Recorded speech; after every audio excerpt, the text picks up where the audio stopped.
L'ère des téléconseillers pourrait bien toucher à sa fin avec l'arrivée massive des intelligences artificielles, IA, dans les centres d'appel. En effet, les technologies de reconnaissance vocale et les systèmes d'automatisation robotisés, RPA, se perfectionnent au point de reproduire la voix humaine avec une précision impressionnante. Aujourd'hui, les agents virtuels sont capables de gérer des appels simples et répétitifs grâce à des technologies comme la synthèse vocale avancée, où la machine imite les intonations et même les pauses d'une vraie conversation humaine.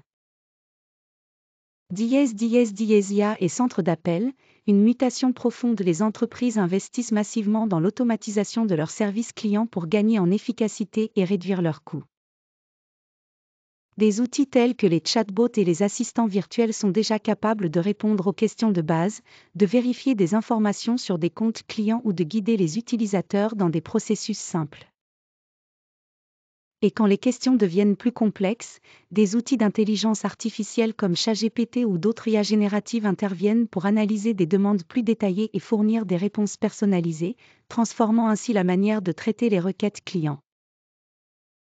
Cette automatisation permet non seulement de libérer les agents humains de tâches ennuyeuses et répétitives, mais améliore aussi la satisfaction client en réduisant les temps d'attente. L'obsession de la conformité, mots interdits et conditionnels prohibés. En tant qu'ancien téléconseiller, vous le savez bien, le jargon du service client est truffé de restrictions.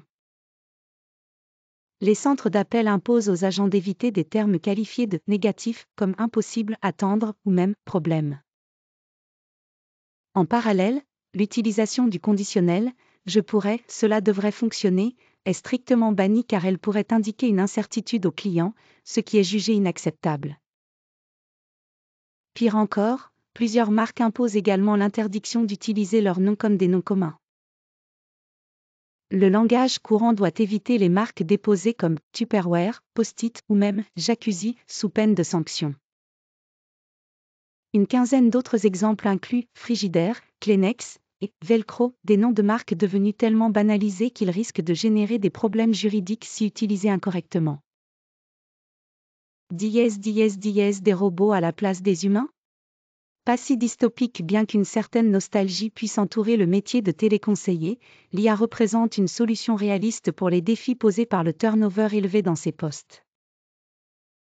Souvent mal payé, sous-estimé et ultra-réglementé, le métier de téléconseiller accumule les critiques, le manque de reconnaissance, les horaires stricts et la pression constante de performance. L'IA, en prenant en charge les tâches répétitives, peut permettre aux anciens agents de se reconvertir dans des rôles plus satisfaisants, laissant les machines prendre en charge les appels et les interactions qui ne nécessitent pas d'empathie humaine. À l'avenir, on pourrait même imaginer un scénario où les anciens agents se réjouissent d'avoir quitté cette carrière, trouvant enfin une stabilité et une qualité de vie améliorée, pendant que les machines gèrent les flux d'appels. En somme, l'automatisation des centres d'appel grâce à l'IA et aux technologies de synthèse vocale semble inévitable.